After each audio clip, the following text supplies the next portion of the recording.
I never lived in a place that was highly Hispanic. So her vision of what is to be Latina comes from me. I don't have family around, and I live a life very acculturated where, again, as I said, I didn't have that Hispanic community. So I struggled making sure that there was a lot of representation for her. And she always, we always did the typical things, right? We celebrated Three Kings Day. We would eat rice and beans. We would listen to music. But she always referred to Puerto Rico as mommy's country. That's where abuela and abuela live, and we love going there, but that's their place. I am from Connecticut. And that was always very hurtful because as a very proud Puerto Rican, I wanted her to be as Puerto Rican as I was. Which I would say I also learned my lesson that she will never be as Puerto Rican as I am. She's creating these plays, welcome, Marimer. I'm so grateful for you. I'm so grateful because you're making time to come onto the Dalitalks show. When I saw your page on Instagram, I immediately wanted to learn more about you. So tell us who you are and what it is that you do. Yeah. Well, thank you for having me. I love, this ability to connect with other Latinas that are doing great things for our community. So it's always a pleasure to talk to other Latinas like you. So very happy to be here. I'll tell you a little bit about myself because my story has to do a lot with why I started Rooted. I am originally from Puerto Rico. I grew up in a small town in Puerto Rico, and I moved to the States 12 years ago to do a master's degree in marketing with a plan to go back home, and I didn't go back. Maybe you've heard these stories from other Latinas that move and then, they meet someone. So I met my husband, and I decided to stay. So for the past 12 years, I lived in different states, from Connecticut to California. Now I live in Illinois with my husband and my daughter, who's now 6 years old, my little Victoria. So that's a little bit about my background, how did I get here?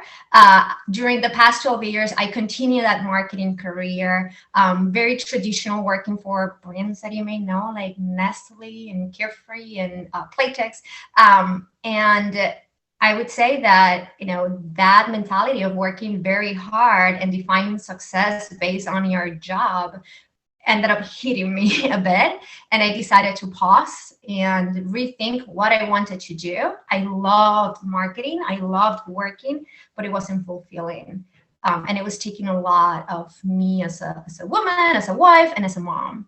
So I quit my job, and COVID happened at the same time. So that idea of taking a break and re-energize was totally destroyed, because then I turned into pretty much a stay-at-home mom, staying with my daughter. And my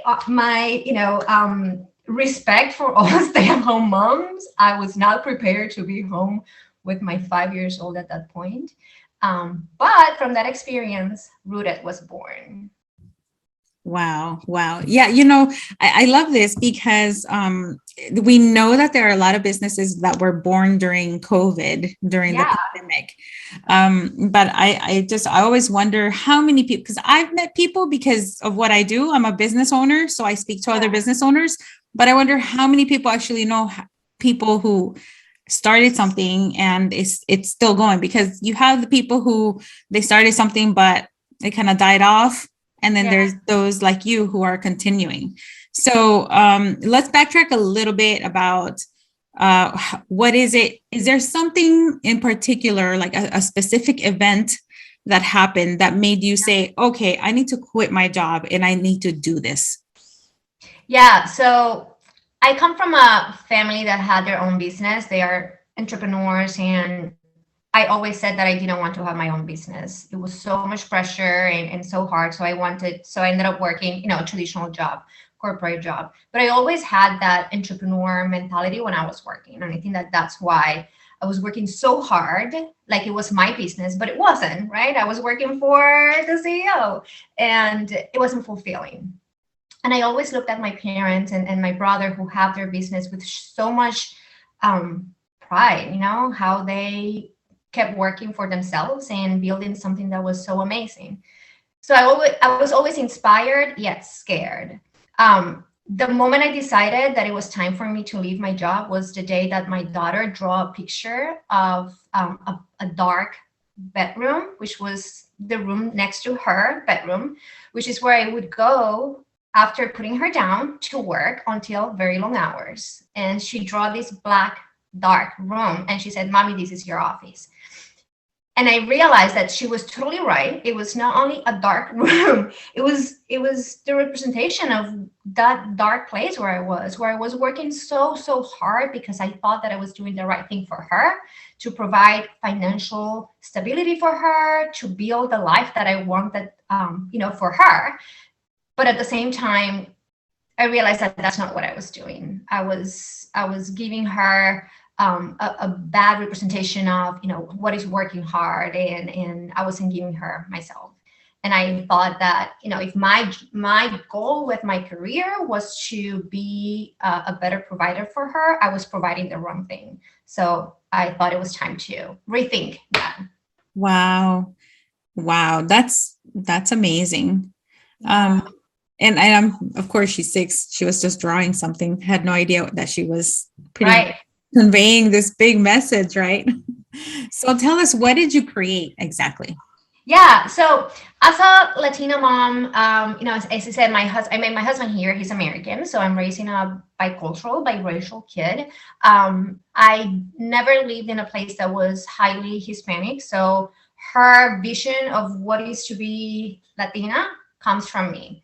I don't have family around, and I live a life very acculturated, where, again, as I said, I didn't have that Hispanic community. So I struggled making sure that there was a lot of representation for her. And she always, we always did the typical things, right? We celebrated Three Kings Day. We would eat rice and beans. We would listen to music. But she always referred to Puerto Rico as mommy's country. That's where abuela and abuela live, and we love going there, but that's their place. I am from Connecticut. And that was always very hurtful, because as a very proud Puerto Rican, I wanted her to be as Puerto Rican as I was. Which I would say I also learned my lesson that she will never be as Puerto Rican as I am. She's creating this place, this identity as a biracial, right? She's half American and half Puerto Rican. And that combination is very special. It's very unique. And she has the right to define what that means for her. It shouldn't come from my perspective as a fully Puerto Rican that lived there 25 years, right? So that's been a great learning for me. Going back to why then I created Rooted. One day, as I said, I'm home with her, running out of ideas. I did all the Pinterest ideas that you could imagine. And one day I did this very typical activity of making a Puerto Rico flag with rice, and then using paint to do the colors of the flag. And then we watched a YouTube video about the flag, and we did a Puerto Rico map. And she was so proud. It's not like we don't have Puerto Rican flags here. We have tons of Puerto Rican flags in the house, but she made that flag. And she learned about our flag and the colors and when it was created. So that combination of learning and doing it by herself was just a click. And she said, "Mommy, this is my flag too. Let's go Aba and Abu, abuela and abuelo." And she referred herself as Puerto Rican for the first time in 5 years. Wow. And I almost wanted to cry. I probably did. And then I realized that I was doing it wrong, because, again, I was doing things from my perspective. I was putting decoration of Puerto Rico. I was, putting my music, whatever that was, but it wasn't coming from her. I wasn't allowing her to make it her country by learning about it and by doing things. So I decided to start some type of resource where kids could learn and really connect with their roots by learning and having fun and doing things that are theirs. Yeah. Oh, that's beautiful. I love that, because, my husband is Guatemalteco. So, and I'm Nicaraguense. So there are a few differences, and I've struggled with teaching them about my own culture and his as well, because they were born here too. And so I can relate to that the interest, or like they're like, oh, okay, yeah, sure, whatever, you're from there, dad's from here. And then they did hit that, I guess, period where they were like, hey, I actually want to know more. And one of the things one of them asked me was, what do you remember growing up like that you would do that's like culturally very common? And so I started sharing, well, my mom, el día de la limpieza, Saturday, you turn up that music. And I used to complain. I was like, oh, mom is up. She has the music up. It's time to get up and clean the house. Yeah. And then, and what type of music? And so I actually created a playlist. Yeah. I was like, oh my gosh, yeah, she's right. She has no idea. And sometimes I think when I used to refer to some certain things, it made me realize she couldn't understand, she couldn't relate, because I hadn't actually have her experience that either. So thank you for sharing that. And so how does this beautiful thing that you've created, how does it work? How does it benefit families? Yeah, so it's been going on for a year now, which is amazing. And it's a monthly product. Something that I think is also important is consistency, right? You can do one thing for the holidays because it's such a big part of our tradition to celebrate the holidays, and then it's February and you put all the Puerto Rican stuff back in a box and we don't talk about it anymore, and it's like abuela con gandules and we go back to mac and cheese. So how do we do it in a consistent way? So there's always some conversation about your culture and your experience growing up, or your connection with your family, right? So it's a monthly box that always comes with a flora and fauna card, a recipe that's kids friendly, so they can do it with you. A booklet, an educational booklet that covers topics from geography, history, traditions, people, important people, so they can learn, right? Just a few fun educational facts that's enough to get them a little bit interested and a little bit more knowledgeable, but right, they're not reading a whole book about it, right?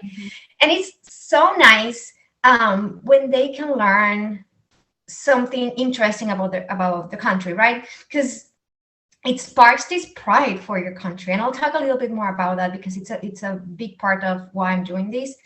So you get the educational cards, the recipe, the booklet, and then 3 to 4 activities, which can be a craft, can be a game, or something more permanent like a puzzle, a placemat, a flag, or other things that they can keep around the house. You can subscribe monthly, so it's a month-to-month renewal plan, or you can subscribe for 3 months, 6 months in advance for extra savings. I love that. So in what age group is this for? Yeah, 3 to 8 seems to be the good range. If the older kids will read the book on their own, the younger kids will sit with the parents. So it will vary the way that they use the content, more independently or more with the parents, but 3 to 8. And we have a lot of families with more than one kid. So we want one box to serve the purpose for the whole family, so everybody can do their thing with the content. I love that. And you don't have to be Puerto Rican to buy a box. This is good for anybody who wants to learn about the country and the culture and traditions, right? Yeah. So you can do a subscription, or you can just buy one off. So any inventory that we have left, we put it on a one-time shop. So you can even just buy one box if there's a topic that seems interesting to you. Hopefully 2022 is the year that I can expand to other countries, because I know that it's not a problem exclusive for Puerto Ricans, right? There's so many Latinos from different countries, right? And I would love to offer a solution for them as well. That would be great. I hope you do expand. That would be amazing.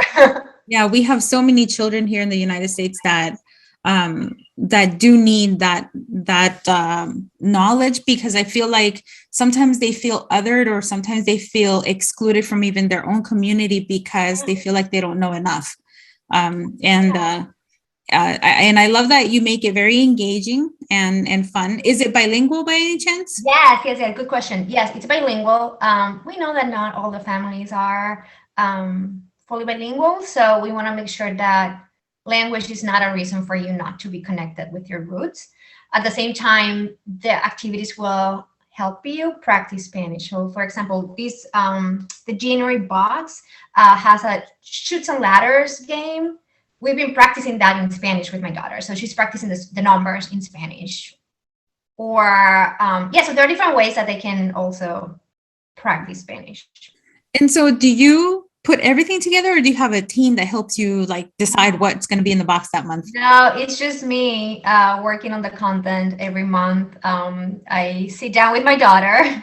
I joke that she's like my little helper, but it's actually true. Like I will show her the ideas and I'll go through the content. I'll see her level of engagement and kill some ideas if she doesn't look engaged, or she will ask me more questions. I'm like, oh, okay, those are interesting questions. And then I'll add those questions. So yeah, it's just me. So another 2022 goal is to find some help because we're growing and we want to expand, but yeah, just me.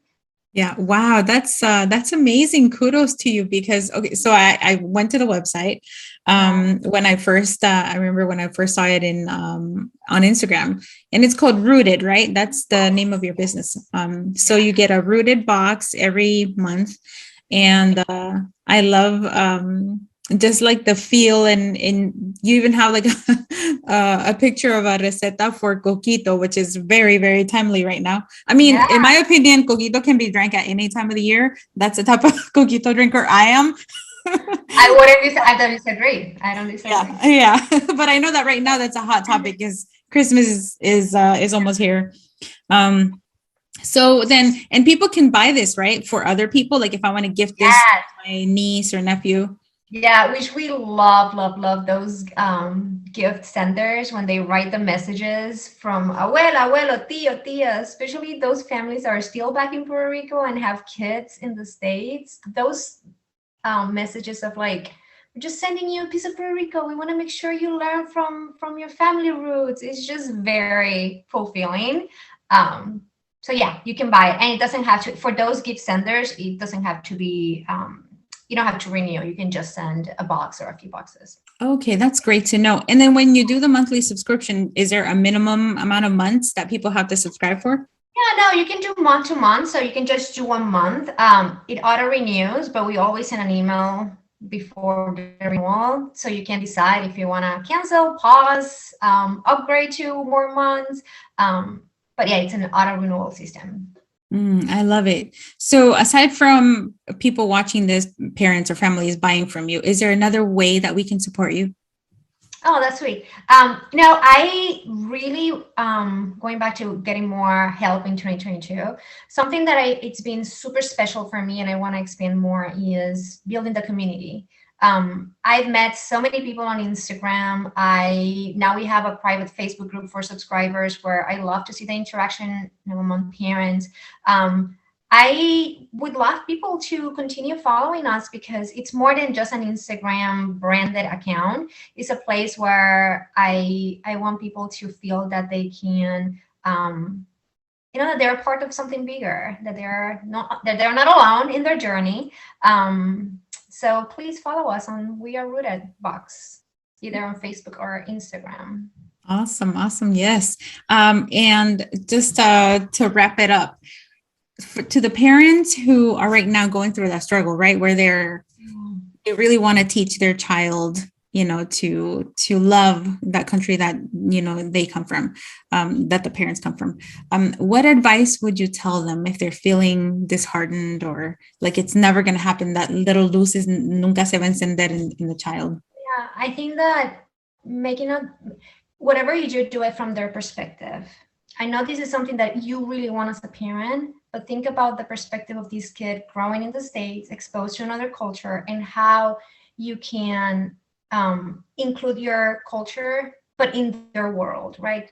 So for that consistency, the right level of information. So don't push it all at once, just planting the seed every day. Don't stop. There's always a fun fact you can share, a story you can share every day. Learn when they're pushing back to take a break and don't get frustrated, right? Because we get frustrated when they're pushing back on us. And it's their decision to let, to see how much they want at a moment. So pause and come back another day. Yeah, so I think that those are some of the things that I keep in mind. Yeah, and don't give up. It's so rewarding when you see them so engaged and so proud of their country and their roots. It's worth it. Yeah, definitely. And I have two more questions. What is, I know this is going to be hard, but maybe you can share three of your favorite things about being Boricua.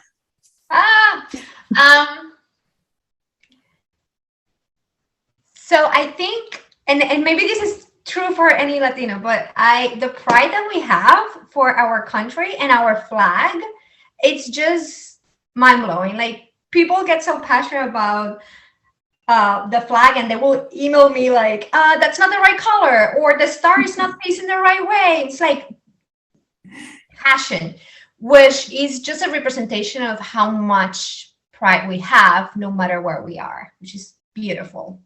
And I love that energy. I think that we're hard workers. You know, we were talking about this earlier, right? Like, where I am today is the result of a lot of work, a lot of hard work that came from my parents. And I think, you know, that's in our blood. And I would say the same about other Latinos, right? That are like fighting and working so hard to build a good future for their families. And then going back to family, right? I just said family. The way that especially moms, right, like, feel this responsibility to their family, this commitment to not only the family you're building, but your parents, your relatives. It's just a beautiful connection that I don't see from all cultures. And I'm very proud of that. I must agree with all three of those. Absolutely. Right? They're not only Puerto Rican. It's awesome to see how we're just so similar as Latinos. And lastly, are there any events that are coming up that we should be tuned in, or, you know, put a little reminder about? Yeah, so something else that we want to do is more live classes, offer live classes. We did it last year in September. We did a bomba class for kids with a group of Bicultural, and we want to do more of those. So stay tuned. Follow us on social media, or join our mailing list to hear more, because we want to bring those. It was a lot of fun to do live classes, and I think that would be super cool next year. So stay tuned. Definitely. That sounds really fun. Yeah. Well, thank you so much for coming on to the Dalitalks show and sharing about this wonderful service. I hope that people buy it, because honestly, I do get frustrated when people think that we're all the same. And I know of Boricua culture is so beautiful. I have a lot of friends that have taught me so much. But I learned all of that until I was an adult. And I shouldn't have. I should have learned it as a child, even though I'm not Boricua, you know. It's just really beautiful, because I feel like when children learn at an early age the differences of people from different countries, it's like life is brighter, more colorful. Richer, right? Yeah, more exciting. And then you can find more people to relate to, because while we're different, we're also the same in certain areas. So thank you so much. Thank you so much for having me. It was a pleasure. You're welcome. I really love speaking to Marimer about her box. It is so cute. You have to check it out. Remember that you can find it at wearerootedbox.com, and make it a gift for somebody. If you don't have children, consider giving it to somebody at a school, you know, or maybe even a teacher might find it interesting. Pre-K or kindergarten teachers. And of course, if you have little family members in your life. So thank you so much for watching. I hope that you really enjoyed this conversation. And don't forget to come on to Dalitalks.com to register for our weekly newsletter. Have a good one.